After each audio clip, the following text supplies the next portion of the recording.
everyone. We will now start with our session on rewiring circularity in the electronics and technology sector. And I welcome the esteemed panelists. We have Dr. Sandeep Chatterjee, Mr. Hitesh Sharma, Mr. Pratyush Sinha, Mr. Lalit Joshi. I also welcome and request our session chair and moderator, Dr. Nandini Kumar, Principal Consultant, CII-ITC, Center of Excellence for Sustainable Development, to lead the discussion on this important topic. I now hand it over to Dr. Nandini, please. Thank you. Thanks, Neha. Good morning, everyone, and great to see you all over here. This session is on perhaps one of the topics that none of us is separated from, and it's very close to all our hearts. Everyone we have here on the panel is very deeply connected and very, very passionate about their work. We're talking about circular economy in electronics, especially. Now, the thing is that most of the time, the narrative we hear is about recycling as being circular economy. And to be very, very honest, there's nothing that frustrates me more when I hear people saying, we are circular because we are doing recycling. We are circular because we are zero waste to landfill. No, that's not circularity. Circularity is when you start literally digging into your company's processes, into the company's extraction, into the company's manufacturing at every stage, and start looking for where you can redesign a product, start looking for where you can change your business model to making it something that does not create a problem at end of life.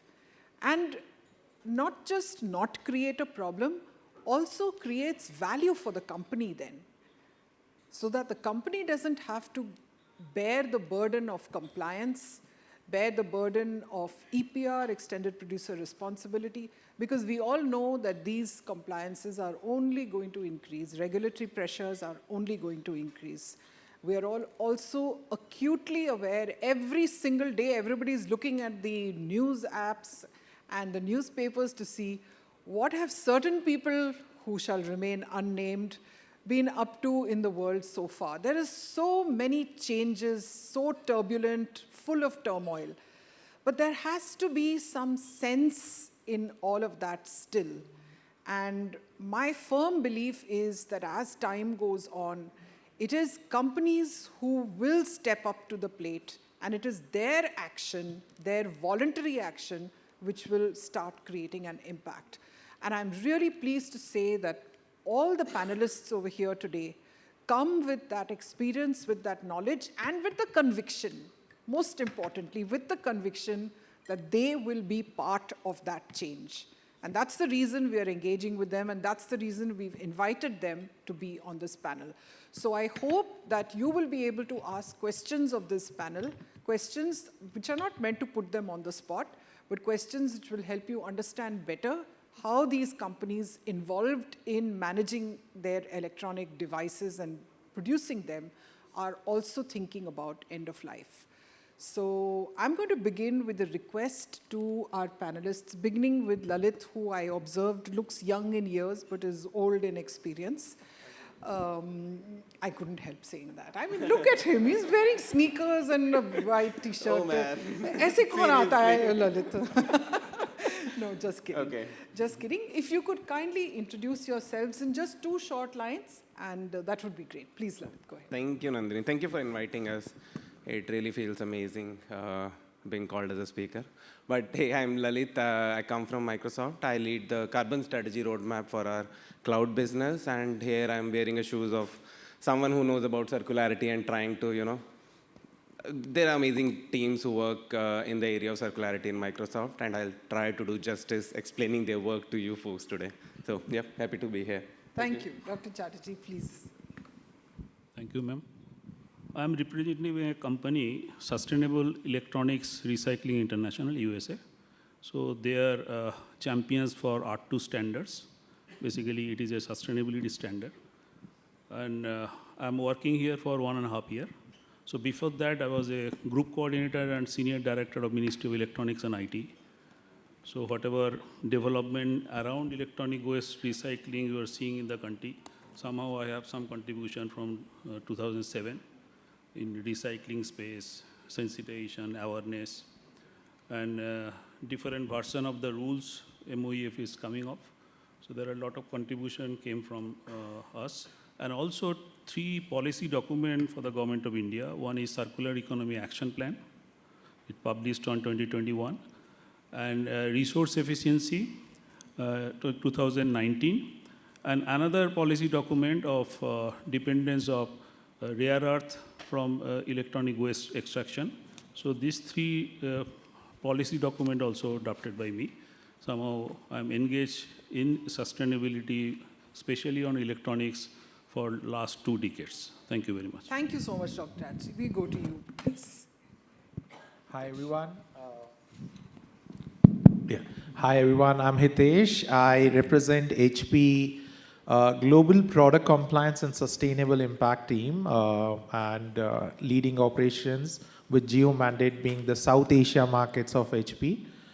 Primarily, my role is to enable sustainable practices in our customers' journey, especially in use of technologies in this emerging or growing digital economy world we are in. Second important work, what I do is act as an integrator between my upstream and my downstream to ensure that we are able to build a life cycle and not just a lifespan of technology across the value chain. So that's what we do at HP. Over to you. Thanks, Satish. Pratyush, would you please introduce yourself? Hey everyone, lovely to be here. I'm Pratyush. I represent a company called Loham. We are essentially a critical minerals company with a focus on sustainability and circularity. We recycle materials from different sources, including batteries, battery industry and battery waste, electronics, pharma industry, a bit from different kinds of auto components as well. Primarily, we are known as battery recyclers, but we've sort of over the last few years diversified and started recycling a bunch of different kinds of input feedstocks. Thank you. Thank you. Thank you. So I think all of us own at least 2 pairs of listening devices, earphones, headphones. We all have at least 1 phone. We all are part of an increasingly digitizing world. And that word digital is connected with software, but it is also very, very closely connected with hardware. And the people on this panel over here today are all connected with that industry, like I mentioned earlier. But the one who I dare say is the one who has the experience of both sides, you know, behind the curtain. I'm pointing to you, Dr. Chatterjee, and in front of the curtain. He has seen both sides of it. And my first question goes to you. Having seen what lies at government level and what lies outside government workings, what are the 2 primary things you would say now, in hindsight, that should be done to promote circularity? What are those 2 changes in your estimation that would bring greater circularity in the electronics sector? Thank you, ma'am. If you see our economic development journey for last 2 decades, or mostly last decade and another 5 years, so it was driven by digital technology, especially from Ministry of Electronics and IT initiated Digital India program in 1st July of 2015. We have started creating digital public infrastructures, so that actually given a base for initiating ease of doing governance and also ease of doing business. And data revolution, if you have seen 2016 geo effect, so our data cost is 8 cents per GB, the cheapest in the world. And we are having, consuming data and for different type of digital business. So that is why you have seen the fintech, sectors has grown. With this boom, economic boom, it was natural that we will be consuming more high-end electronics. And that government was aware of. So that is why we are pushing circular economy, as Prime Minister's was, giving our resolve that we should have a, because as you mentioned already, the electronic waste management, the terminology has to be changed, because electronics cannot be managed when it is in use and after end of use. So this should be changed from the design stage. So when you are choosing the materials, like as you all know, in 1990, if you are using this phone, we are using 10 elements of the periodic table. In 2005, we are using 27 elements of the periodic table. And if you see iPhone 16 Pro, we are using 69 elements of the periodic table, okay? And if you see the recyclability of all that 69 elements, it is not India. People will be only talking about extraction of gold, silver, copper, palladium, and in battery space, lithium, cobalt, nickel. Where from you will supplement other element which require in our product for our future generation, okay? And if you see the extraction of rare earth, as you all know, your smartphone screen, for changing different type of app, you require 7 different categories of rare earth, okay? Do you know what is the international rate of extraction for rare earth? 0.2%. So it is depending on the collection, it is depending on the viable technology. Lot of things are, contributing this factor. So my suggestion would be, or rather, wherever I am working now, CII is promoting refurbishment than the recycling. So we should, and there is a company in Europe, is very famous, back market. So they are claiming iPhone 11, they have given another life of 12 years after refurbishment. Galaxy, Samsung, they have given 10 years. Similarly, it is shown that there are device, smartphone, laptop, they can have another usable 10 years life. So we should work on a right to repair. That is there in our STEAM also. Slowly we are moving that through our Consumer Affairs Ministry. They are talking about repairability index, okay? And EPR is also taking care of the refurbishment part. So the policy, if you see entire different ministries working, and circular economy action plan from our ministry. So if you see the policy space, slowly this is driving our OEM and producers to take the right step, because the compliance, if you are taking in a positive note, then you will be fast tracking your design change, and finally you will be winning, because if you see the export, very recent FTA, foreign trade agreement with UK, European Union, UAE, sustainability is a integrated para. And our 60% exports are coming from SMEs and MSMEs. So they will be deprived of, going for the export.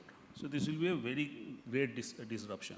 So policy base is indicating that manufacturers are going to the right direction, so that design change has to be done. And I'm not blaming the OEM, because there are a lot of good things I have seen in our market also.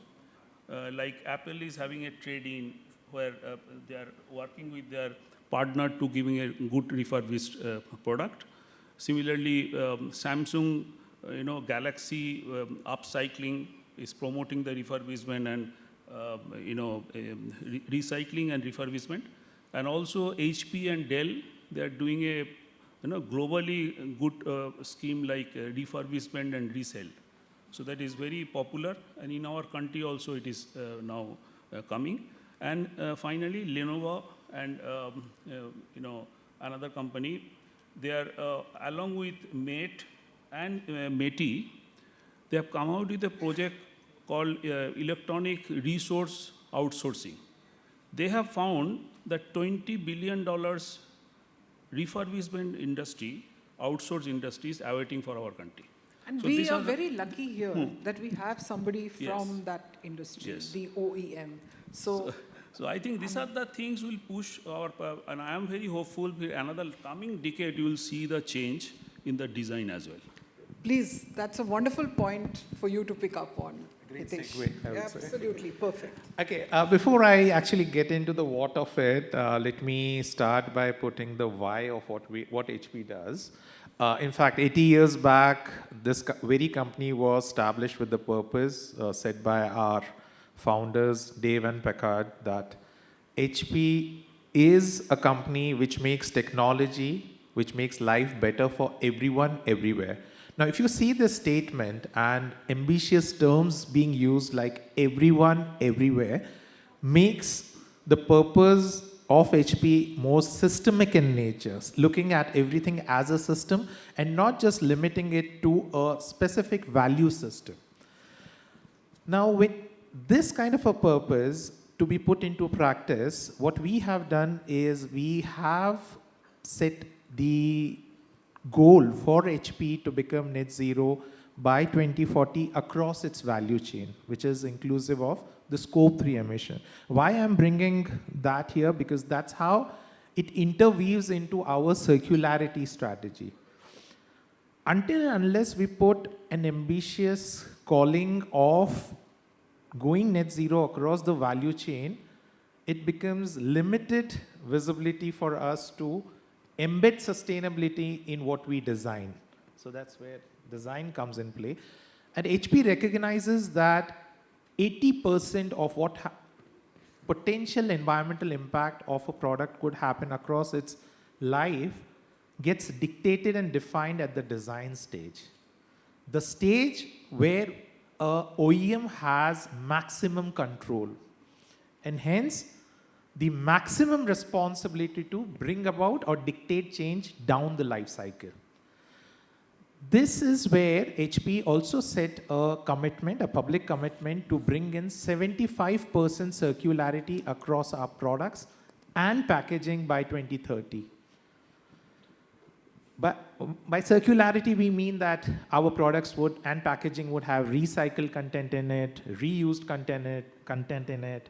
So with this, it becomes an imperative for us to design in a manner that we are able to bring or in fact create these products in a viable, desirable and a feasible manner.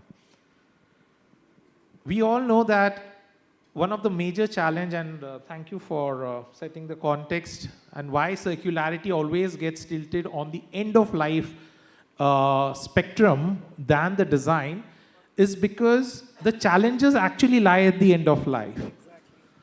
People, I would say, not discuss, but I would say more of deliberate on these challenges more and see that as a hindrance to circularity.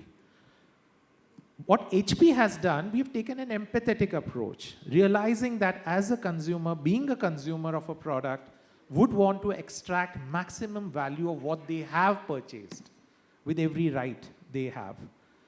So what do? We ensure that when we are putting a product into a system or into a market, we don't go with the mindset of, let's say, a typical linear mindset of resource, revenue.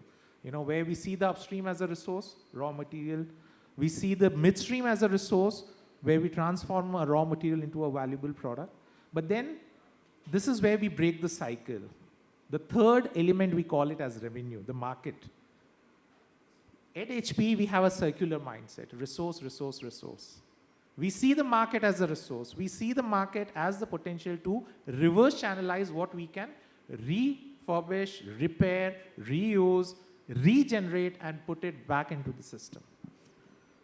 With this mindset, we are able to ensure that all our designs have the highest level of repairability, refurbishability, as well as the modularity in making sure that the repairability is not just limiting to the OEM.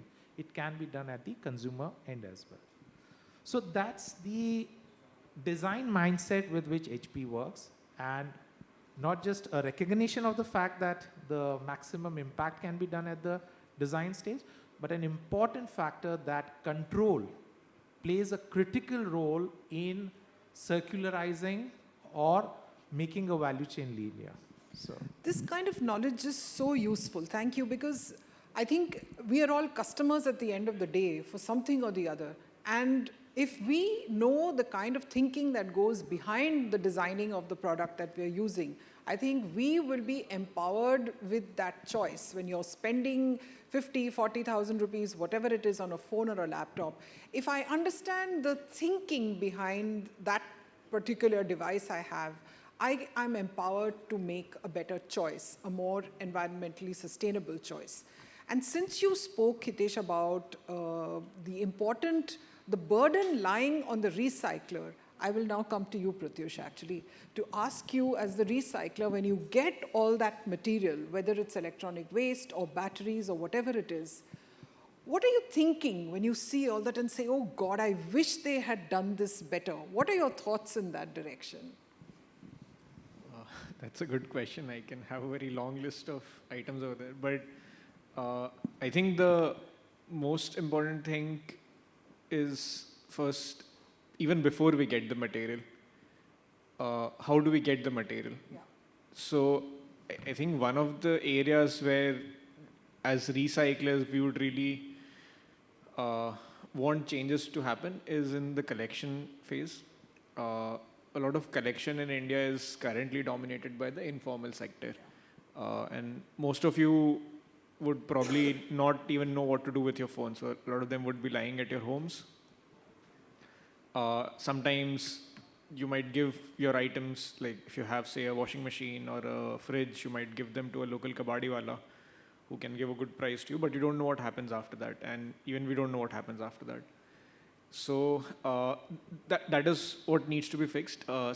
It has to be brought into some sort of a formalized structure so that consumers know where the material is going, recyclers have a visibility on where the material is coming, and the informal sector, which often does not have the capability or does not have the right training or skills to handle a lot of this waste, some of which is hazardous, can do that in a more sustainable manner, because you don't want people to be toying with things like, say, compressors and ACs when there can be accidents. So how do you provide the right training to the guy at the last mile who is collecting, and then through that network of aggregators get it to a formal recycler? Just to tell everyone, e-waste usually never gets dumped. If you go to a dump yard, you will never find electronic waste over there because people inherently realize the value.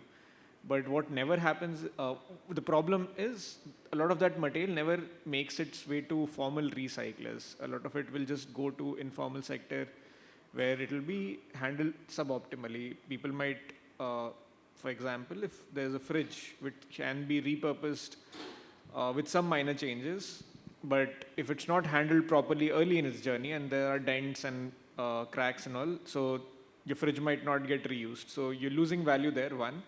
And two, you might just then strip it for parts and sell it. And you never know what happens to the different parts. So ensuring that, one, when the diagnostics at the earliest, knowing whether some electronic item can be reused or repurposed. If it can be reused and repurposed, then it should be channeled to the right entity that can do that.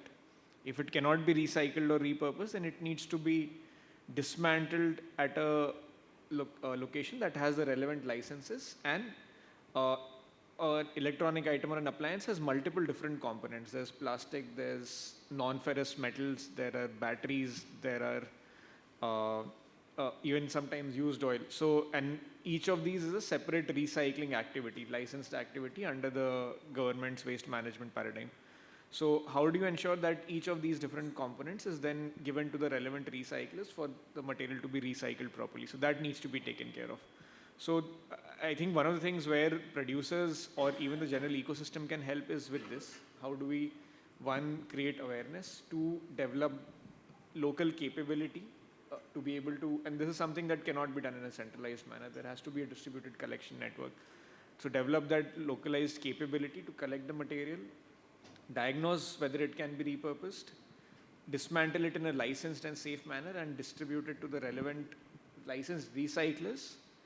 And so that's something we would want. If we are getting some material, we would want as much material as we can to reach us, and for it to reach us in a way that it can be recycled easily if it's just. Can I ask you a sub-question over here? And this is totally not, it was not what we had planned to do.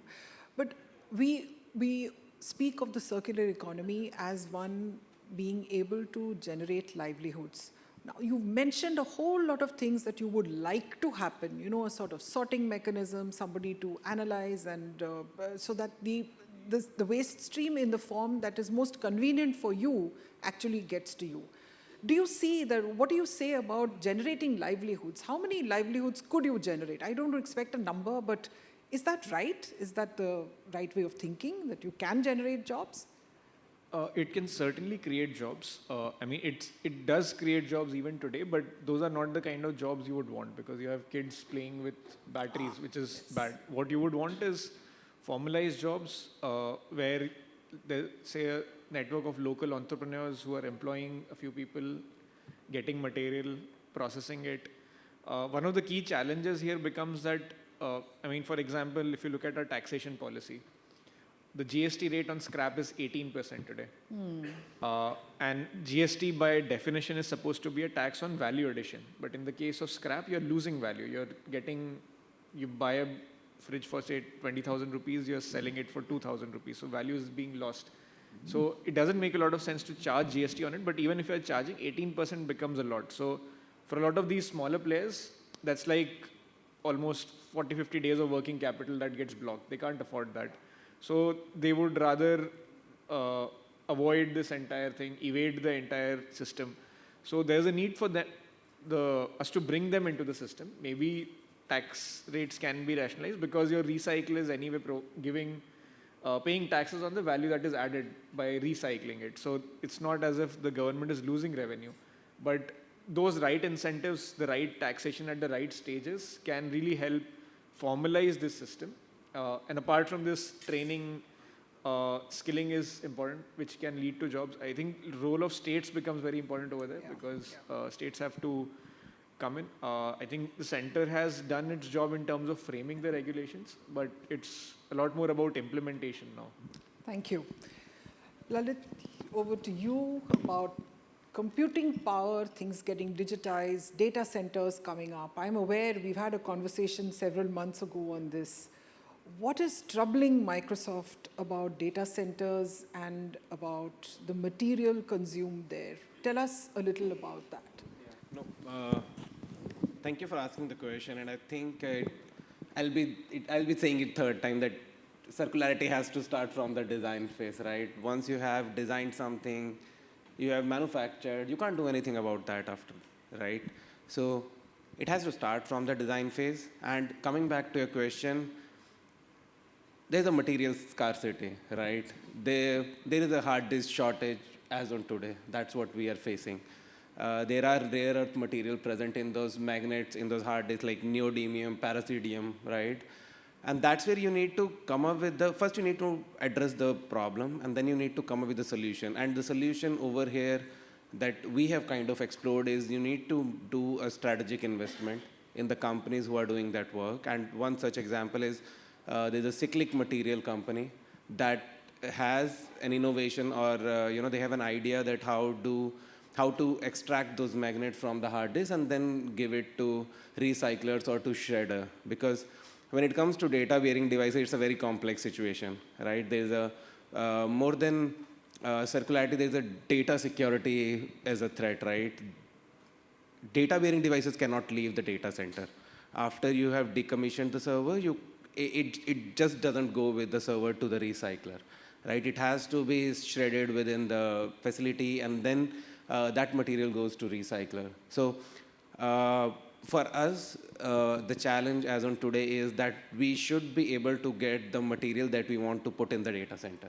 And that comes from the resources which are not available as on today. And you must have heard of silicon chip shortage like 3-4 years back, right? That's another level of supply chain crisis, right? And increases the prices like anything. So you need to think of the supply chain risk at the same time. How can you work with your supplier, making sure that the products are available, even if you have to. And sometimes they don't have the solution, right? And that's where you go as an enabler. You explore, if you have resources, you go and explore those options and make those strategic decisions where you can enable your supplier with those materials and help them out to, keep on. And you are selfish here. You want your supply chain to be sustainable, right? So those are some challenges from the upstream supply chain. And when it comes to downstream supply chain, right, when you have decommissioned those servers, so what Microsoft does, earlier we used to directly, channelize those decommissioned server to the ITAD. And then they do the refurbishment, they recycle them. And then there's a secondary market, where people buy those servers. Now, that was our older approach. As on today, we have created an interface between data center and the ITAD. We call it Circular Center. So whatever servers are getting decommissioned from our data center, they first goes to Circular Center. And what happens over there, there are a bunch of components present on that motherboard that can be recovered and can be reused as it is in our operation. So we recovered such component and then give them another life, where in some cases they pass those quality checks and goes back to our server. Apart from that, we have a buyback plan where we work with our upstream supplier like SK Hynix, Samsung, who provide those SSDs and memory modules to us. They have an option to buy them back from us. Okay. So that's another option that comes from our Circular Center. And then whatever we can't manage, it goes to ITAD. We have a partnership done with those IT asset disposition companies who buys them from us and then do the responsible recycling, sell them in the secondary market. Those kind of solutions are there. So that's how our cloud operation is managing or creating this circularity approach. In addition to that, we sell Surface, Xbox. That's a whole different organization within Microsoft. And that's where they does an amazing job of designing hardware in a way that it can last longer. You can replace your SSD. If you want to simply upgrade the SSD which goes in the laptop, you can do that. And then solutions are as simple as that, just providing 2 years of software update that increases the life of hardware. Like I had to change my phone. I didn't want to change my phone, but company was not updating the security patch. So that, it's a very simple solution, right? But then you need to have that intent where you are willing to provide those firmware update, or you design your hardware so that Xbox is a very good example over there. Like you can play the old vintage game on the new generation Xbox because you have those reverse compatibility where firmware can talk to hardware and it works, like the older firmware is able to work on the latest hardware. So solutions are as simple as that, and it just increases the lifespan of your hardware, the product that you are using, and you don't have to buy another one just because you are not getting the software update. So that's the kind of work is happening in the devices team. We have a sustainability devices guideline, where we have mentioned that what type of material you need to buy. You need to have the modularized approach, how you should design your assembly so that components can be easily taken out from them. And then, things has to be replaceable. They has to be reusable. And then it all starts from the design phase. You need to, and that's the job of people who work in the sustainability field, right? For example, I come as an LCA SME, Life Cycle Assessment SME, and my job is to enable or provide enough ammunition to the design team so that they can take those decisions, right? They know what spec has to go in, what type of hardware has to go in, but if I can add another metrics to their worksheet, then it enables them with the multiple opportunities, multiple options, where they can go and take those decisions that I can buy, these are the alternatives present. And when they see, the kind of impact it will bring in from the carbon perspective or from the circularity, like your circularity score is up by another 15%. That gives them another type of thrill that, okay, we are doing something. We're not just saving cost, or we are not improving the hardware, but we are bringing these kind of innovations in the product. So that's the kind of work we do at Microsoft, working with the designer, working with the hardware engineers, creating such tools, where we can share information with them in the seamless manner that they can consume it. So yeah, I think. Yeah, you brought forth a very important point, two important points. One on data security, which I'm going to ask Dr. Chatterjee to talk about. And the other is on the need for the people in the company to start talking to each other. Because usually the sustainability people are sitting in one department, the purchase and finance are in two separate departments, and they don't speak to each other. Because sustainability may be seen as, oh God, this is only going to increase costs, and these people are environmentalists holding the green jhanda and saying save the earth kind of thing. But the point is that I think the time has come for these groups to all start talking to each other. And from our little work in the India Plastics Pact, which CII does, we've learned this over the last 5 years now, that you have to have different parts of the company talking to each other. But having said that, I'd like to, in fact, maybe I should ask you all, data security, how many of you all think about data security when you discard an electronic device? A laptop or a cell phone maybe? Has it ever troubled you? You thought about it? Maybe just a few people, yes.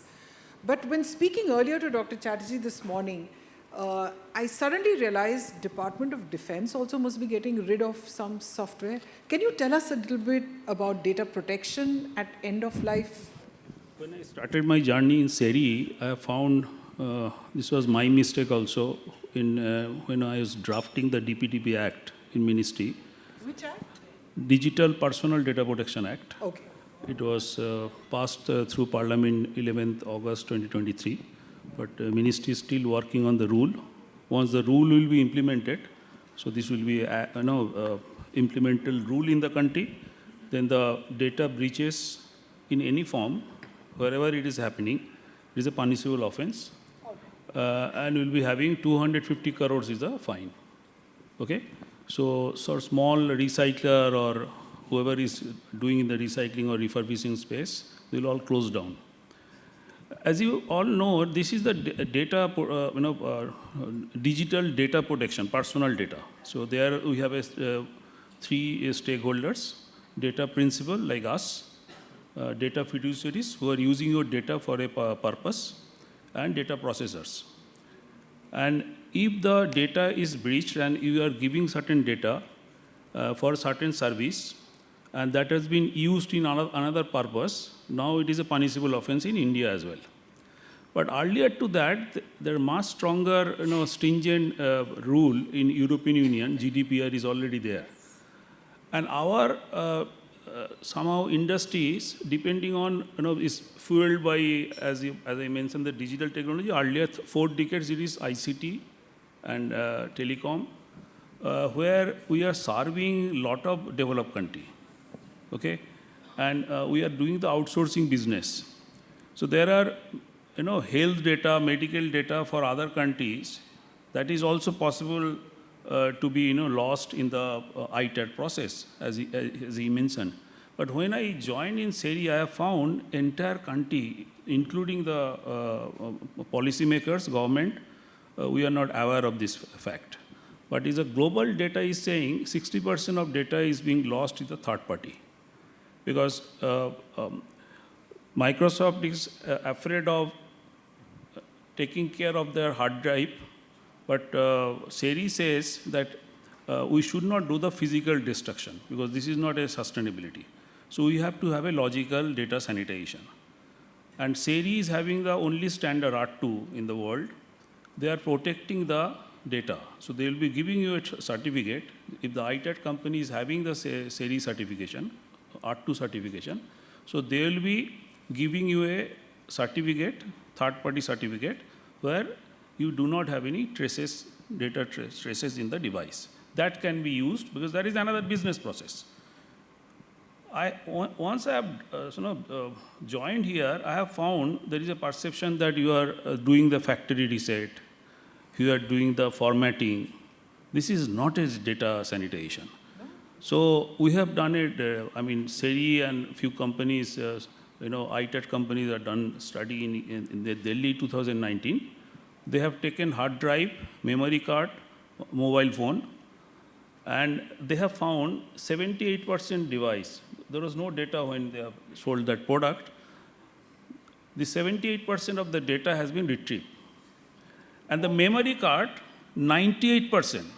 Your formatting cannot clean memory card, mind it. And these are all actually in an unprofessional way, or we are thinking, and do you know what type of data we recover? Your Aadhaar card, bank details, personal photograph, passports. So these are the things people are not aware. Even after joining CII, I discussed with the Secretary Meti and also Aadhaar CEO that your device are going to certain recycler. At least can you mandate that there should be the R2 certified? Because in our country there are 384 recycler, formal recycler. There are 50 R2 standard, R2 certified also. But it is not mandatory in our country. But there are some of the OEM, they are saying, no, we should have a responsible recycling. We cannot have things because, there are, as Pratyush mentioned, there is a informal player in the country. So there are 2 million informal players. But I am not very much, worried about those guys. They are informal. Whatever the rudimentary way they are extracting some of the metals, people know.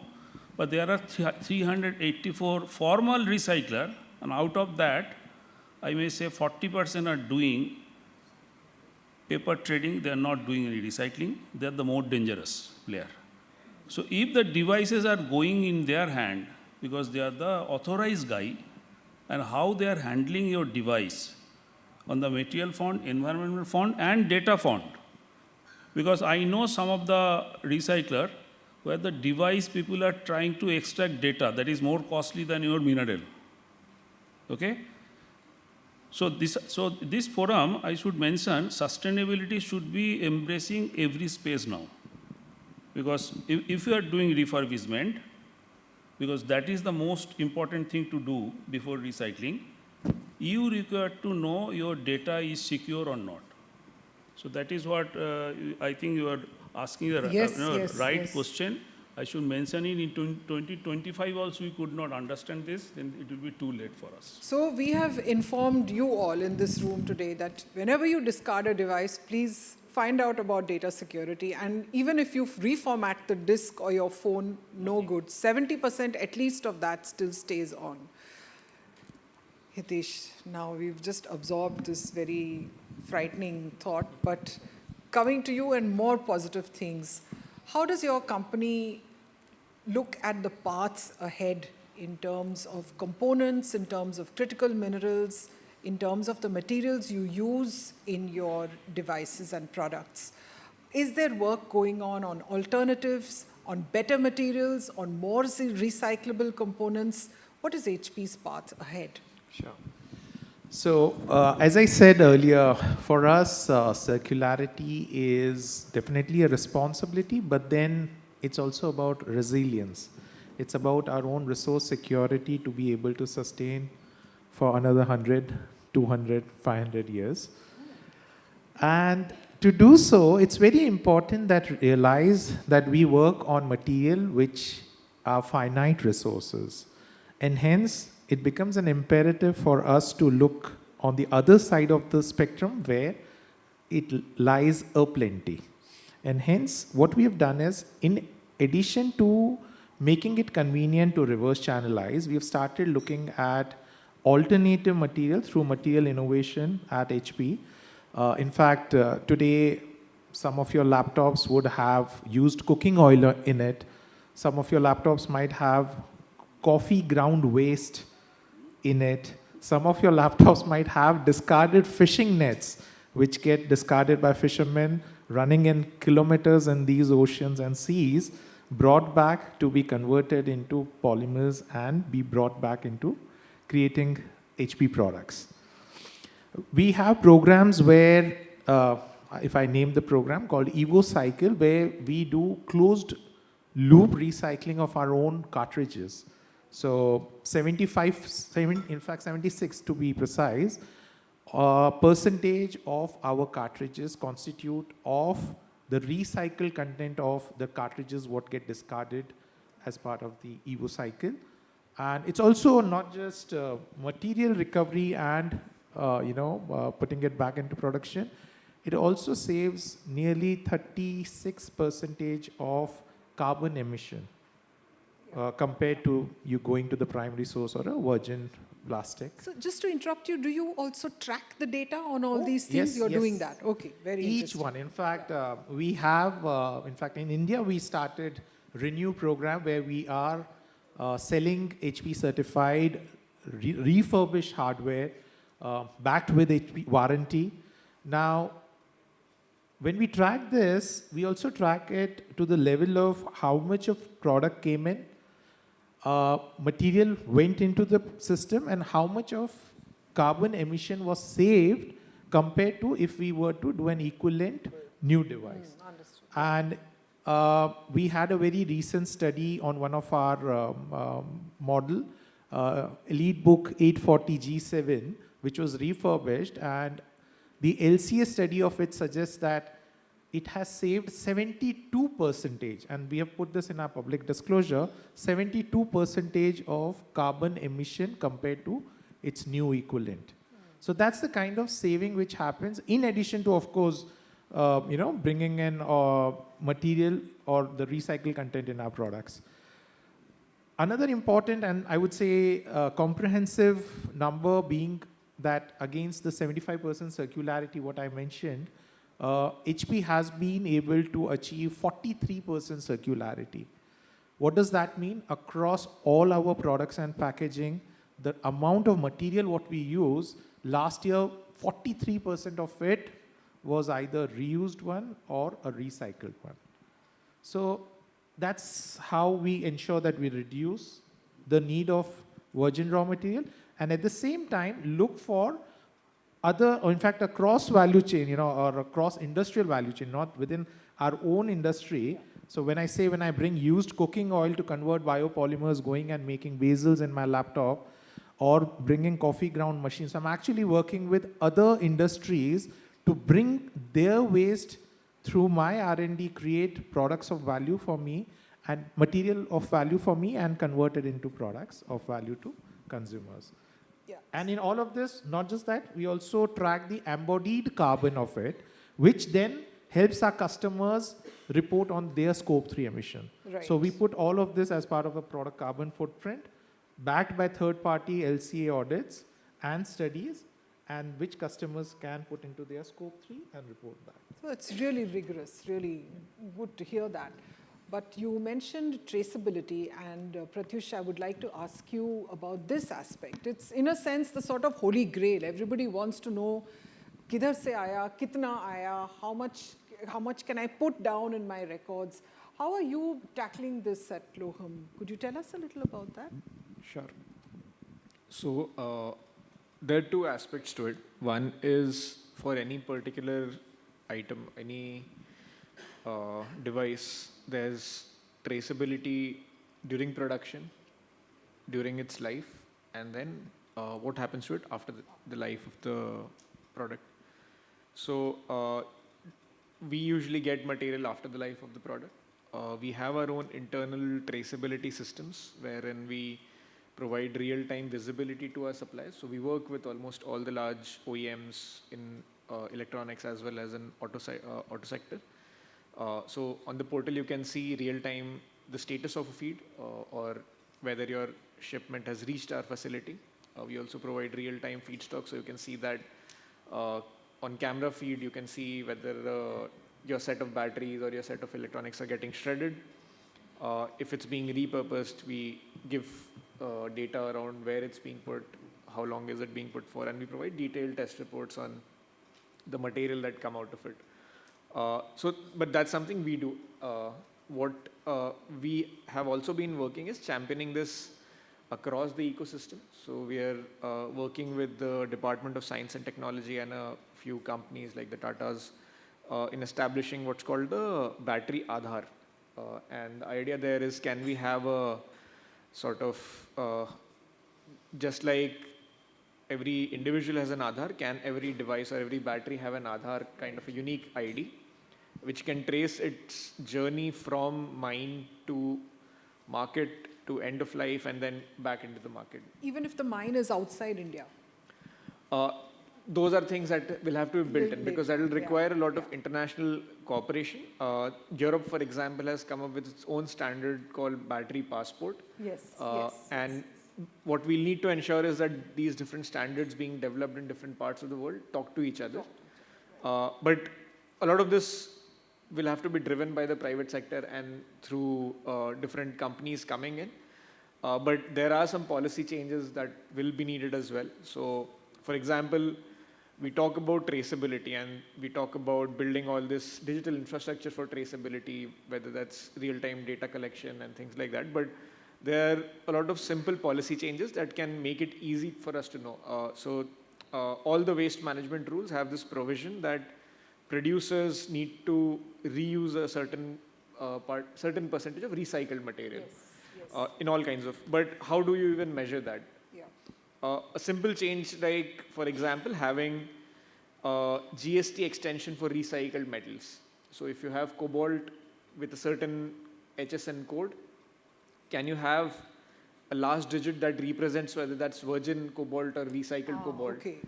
Once you do that, you don't really need a lot of this infrastructure. Your GST data itself will tell you how much recycled content. Carry that information. Yes. And that will slowly percolate across the ecosystem, and every company will be able to basically tell you how much recycled content they're using. So there are a lot of these simple policy levers that can be used, apart from building all the digital infrastructure that needs to be built, which we are trying to build both in the company and then trying to champion across the ecosystem. I think it would be useful for maybe producers, a lot more producers, to come into the picture as well. And then that informal sector gap, which we need to fill. Please. If I could, alluding to your point on getting people to talk to each other and breaking data silos, aligned to like the traceability what Pratyush mentioned, I think for us, what we have done, if not anything else, KRA makes everyone talking to each other. Sustainability is not just my KRA. It's a KRA for every HP employee. Every HP employee gets appraised on what they do and how they do on sustainability, and not just on their personal, but professional front when it comes to HP. In fact, I have one of my colleague here, Sonia. She's also the head of Renew program. So, she could speak more on how it's actually integrated. And we actually report our revenue on sustainability proportion of it. So that's the kind of tracking we do. So last year, 60% of HP's total global revenue was attributed to sustainability. And this is a third-party attribution. So it's the Corporate Knight Sustainable Taxonomy validated number that HP's revenue, 60% of it was actually attributed to sustainability. That's really so that's the kind of, and the level of tracking what we do, which makes us talking and ensures traceability across this entire thing. So. I'm receiving glances from that end, but I will ask Lalit one more question. I remember speaking to you at your office about 6 months ago when actually Microsoft had first raised the question of collaborative platforms, and you were very interested in it. Can you please expand on that and tell us what you think about the collaborative approach? Because that's what I'm hearing from Pratyush, I'm hearing from Hitesh, and Dr. Chatterjee is speaking of that at the back end. Tell us a little about your thoughts on collaboration across the value chain to sort this problem out. And we'll end after that. Yeah, no, that's a And I'll start with the quick example, like what kind of collaboration we are talking about over here. Uh, so we started our life cycle assessment journey 4 years back when we decided that, we will calculate embodied carbon emission for each and every hardware that's coming in a data center. And when started that, we realized like 85% comes from silicon, semiconductor which are present in the hardware. And we don't have any good database, that can tell me how much carbon emission happen when you manufacture 3 nanometer chip versus 5 nanometer versus 7 nanometer, right? You just can't use one generic data set and then calculate accordingly. And then second, we don't know what's the area of that silicon chip is, which is there in the CPU, in the SSDs, and in the memory module. That's when all the companies, and the company I'm talking about, these are the hyperscaler, Google, Meta, Amazon, Microsoft, okay, the companies who manufacture, Global Foundry, TSMC, Samsung, they came together, they identified one research group, which is IMEC.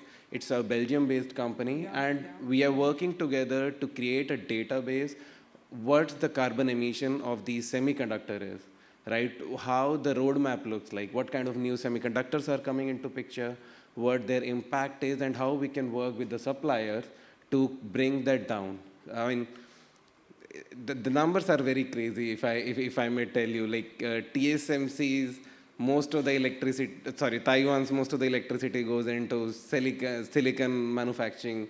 It's being consumed by one of the fab, right? So those are the kind of number we are talking about, how much carbon emission is there, how much water consumption is there, and that's where first you need to know what that number looks like. Then only you can go and reduce that number.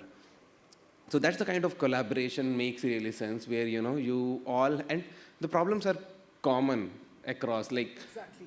Google is buying, hardware from NVIDIA. We all are buying GPUs, let's say, from NVIDIA or AMD, right? It's a common supplier.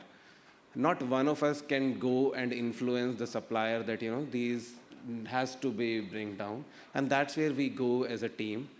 We talk to them, and then we kind of, talk about the solution that will make sense for us and for them, and then how it will reduce impact overall. There's one more good forum. It's called Open Compute Project. It's a very large group, and all the hardware provider and the data center industry work together. Not one company can come up with the solution, because it requires a lot of resources.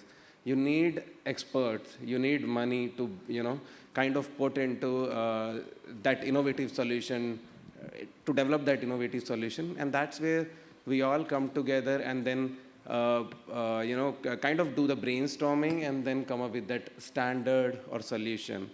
I'm involved in one of the projects with OCP, where we already have EPD though, but we are talking about how suppliers should disclose the embodied carbon emission.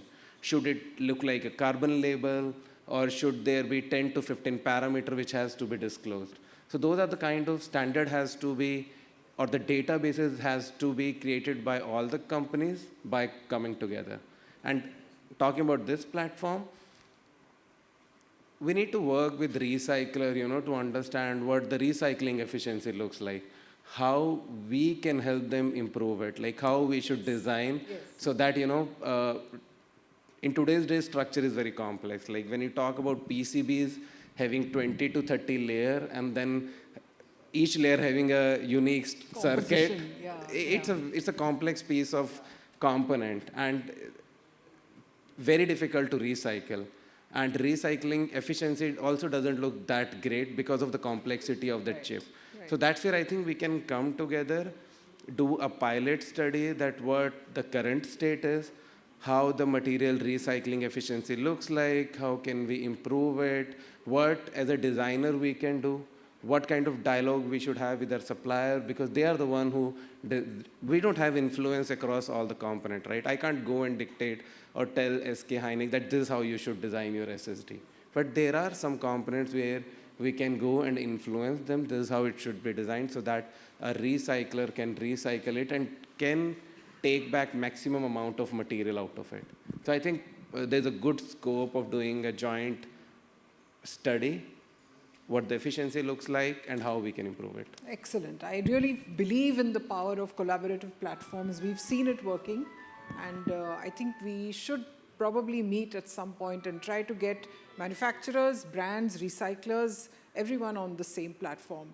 Thank you so much, Hitesh. Thank you, Pratyush. Thank you, Dr. Chatterjee. Thank you, Lalit. Thank you very much today. Thanks a lot. Ladies and gentlemen, with this we come to end of this important discussion and insightful session. Our sincere gratitude to all the panel members and the moderator. May I request Dr. Nandini to kindly present the token of gratitude to all our speakers.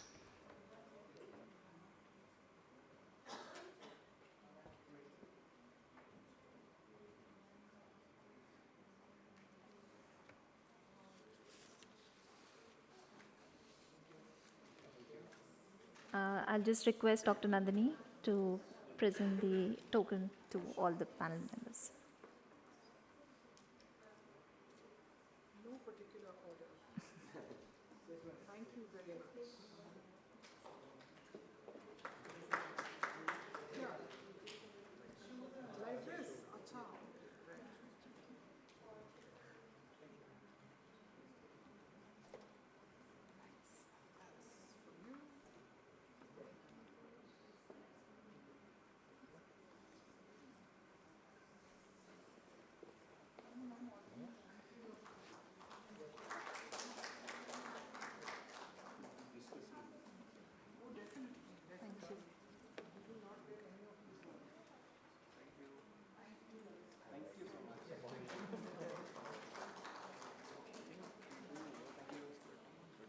Thank you, everyone. We will now begin with our next session on Rooted in Change, celebrating 2 decades of women-led development. Let's welcome our esteemed panel members, Ms. Sadhana Deshmukh, Ms. Saraswati M., Ms. Poonam Paul, Ms. Varsha Patil, Ms. Mana Mandlekar.